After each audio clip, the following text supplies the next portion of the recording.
Happy Thursday. Today is Thursday, April the 28th, 2022. Today's daily Bible readings come to us from Psalm 30, Isaiah 5:11 through 17, and then Revelation 3:14 through 22. And I'm not going to look at Revelation today. I'm going to look at Isaiah 5:11 through 17 and talk about things getting out of hand. We can have a good time, right? But sometimes we're in the midst of having a good time and the good time gets out of hand. And that's part of the problem with having a good time. It's that is not always easy to tell when the good time has gone bad. When things are out of bounds, when things get out of hand.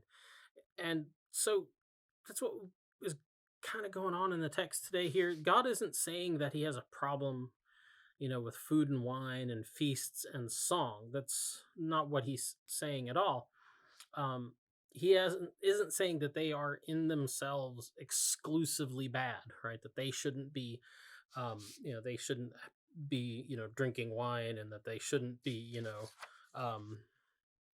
playing the harp, and the tambourine, and having all these music. They shouldn't be having these feasts. That's not what he's saying at all. In fact, all these things were. They were all aspects of life, of the religious life, of being a faithful Israelite. You couldn't practice the faith, the Hebrew faith, the Jewish faith, without these things. It was an integral part of their feasts and their worships. But that's the thing. He has a problem with when these good things. They are good things. They are good things in their place. He has a problem when the good things are directed away from the thing that even makes them good in the first place, right? When they are seen and pursued as if they are the good thing, right? And that's what's going on here. The feasts, the celebrations dedicated to God, and everything that went with them, the wine, the song, the feasting, because their calendar of worship was around, organized around these different feast days. Everything that went with them, they had been broken loose from their moorings. I don't know if you know what a mooring is, but that's something you anchor a ship to. And when a ship breaks loose from its moorings and just drifts away, bad things happen. The feasts, were celebrated with wine and song, but now they were being celebrated really kind of just for the sake of the wine and song. They were no longer really focused on God and the people's relationship with God. They were just focused on a reason to have a party. They were no longer for God's sake.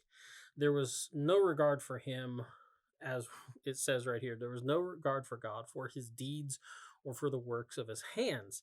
It's kind of like going to church for the band and the snack bar, but kind of jilting God who's waiting for you at the altar. That's kind of an image of what's going on here.